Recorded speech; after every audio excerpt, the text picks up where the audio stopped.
Bienvenue sur ma chaîne YouTube, nous sommes sous LibreOffice, la version 24.8.1.2. Alors j'ai eu une demande pour faire un tuto sur ce fichier, alors qu'on peut retrouver sur mon site gimp-libreoffice.fr. Et dans la partie ressources, j'ai mis quelques fichiers que j'avais réalisés. C'est tout en bas, donc c'est un tableau de saisie des congés, alors que j'ai limité à 10 personnes. Et j'ai eu un commentaire pour le reproduire, pour montrer un tuto.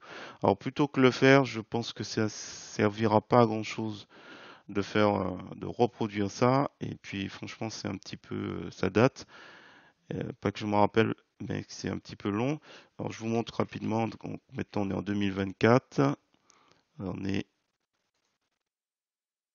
alors, j'ai pas dû, ouais, bon, ça, peut-être que j'aurais dû améliorer ça. Allez, on va mettre octobre. Et tiens, il y a Miguel. Voilà, imaginons que Miguel il prenne des vacances en octobre. Donc on va mettre 15 0 15 15 10, ça fatigue. 15 10 24 au 25. J'ai pas testé pour voir si je mettais une valeur incohérente. Moi, je pense il va rien mettre, mais bon, voilà. Donc là, j'ai mis du 15 octobre au 25 octobre. Donc là, il y a Miguel ici. 15 octobre, logiquement, il va me mettre un truc. Donc là, on me prévient à créer. Juste à cliquer dessus et voilà, il me met ces indications. Et en fait, dans la page d'à côté, il m'a créé une ligne avec un identifiant, une référence. Voilà. Donc ça, pour ça, je pense qu'il est plus intéressant de maîtriser tous les éléments de base et j'ai plein de vidéos dont je vais mettre un petit peu les références, les liens. Donc les vidéos en question, c'est assez simple. C'est comment créer un identifiant unique par ligne et présentation du formulaire de données. Donc ça peut être intéressant. Saisie d'une zone de texte dans un formulaire de calque et toute une playlist sur les macros. Voilà, il y a simplement à piocher parmi celles qui... il y en a certaines qui plaisent moins que d'autres, bon c'est pas grave, mais c'est l'enregistreur de macros, hein. C'est, à la limite il faut piocher. Alors il y a un formatage conditionnel, un format conditionnel. Voilà, je vais mettre la référence de tous ces liens de ces deux playlists et des vidéos qui vont contribuer. Et la fonction la plus importante, SOMPROD, il faut maîtriser, il n'y a pas photo. Ça ne servira à rien que je fasse un descriptif, notamment de cette formule. Sinon, je peux expliquer hein, comment il fait pour apparaître.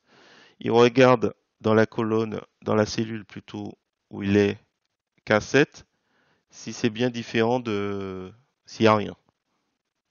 Si c'est le cas, c'est du si imbriqué, hein. Un deuxième si, et après il y a SOMPROD. Et SOMPROD c'est quoi? C'est une accumulation d'éléments qu'on souhaite vérifier vérifier la validité. C'est-à-dire que là, B1, il vérifie que dans la feuille enregistrement, c'est la feuille suivante, parmi les noms, si on retrouve un 9. Un 9, un 9 c'est Marc, par exemple. Ou si je reprends mon cas Miguel, on va reprendre ce cas, ce sera peut-être un peu plus parlant. Donc là, il vérifie, on était au niveau des prénoms, il vérifie que E13, où il y a Miguel, il vérifie que c'est, est-ce que c'est d'enregistrement? Là, on va dire oui. Ensuite, D1, ça c'est la date de début de la période de congé. Elle vérifie si la date de début du congé est inférieure ou égale à la date où il y a où il y a ma cellule, où j'ai coché.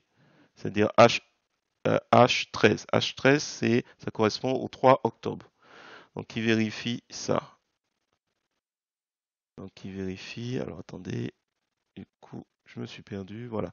Il vérifie que cette date plus le mois plus l'année, tout ça, il vérifie s'il est euh, inférieur ou égal. Donc normalement, s'il est inférieur, ou plutôt, si la date où il y a la cellule est supérieure à cette date, c'est bon. Ensuite, il vérifie ici, même chose pour la date de fin, dans l'autre sens. Donc l'idée, c'est de voir si dans la plage de congé, il y a quelque chose dans la feuille enregistrement.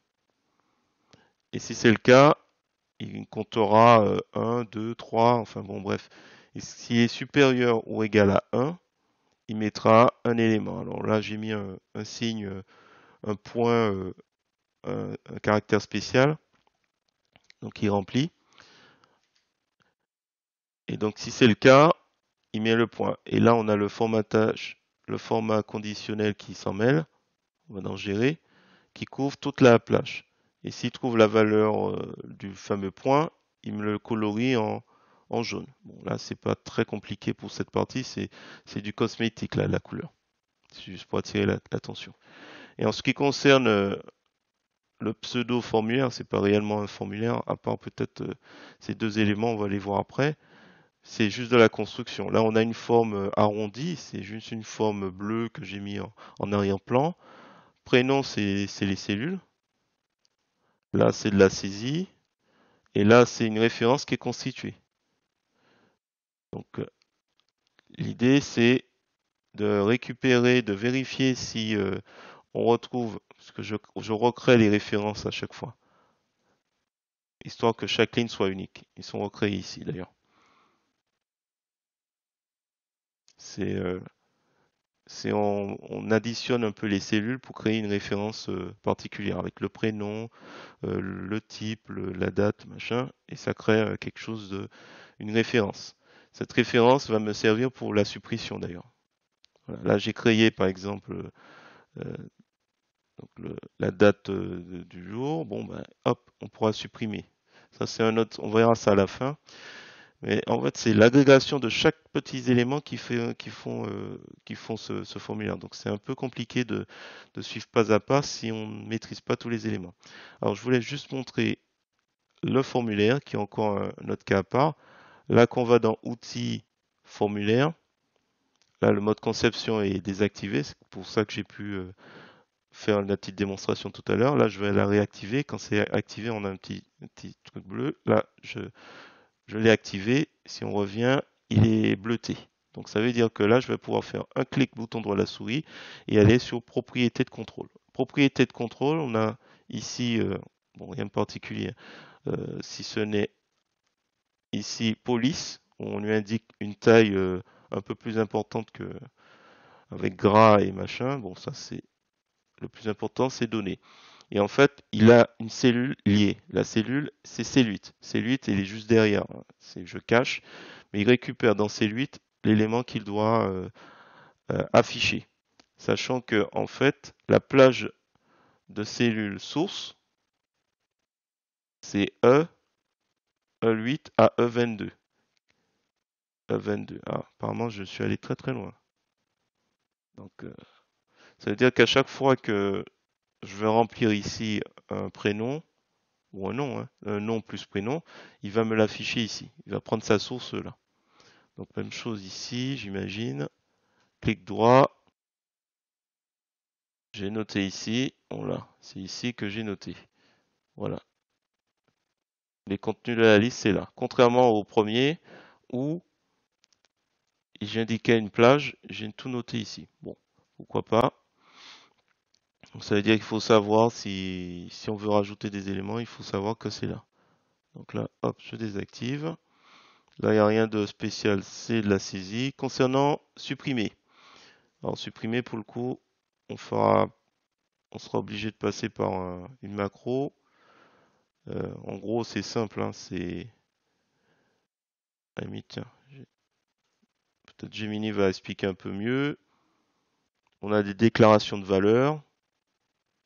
Donc ligne, on lui dit quel type c'est.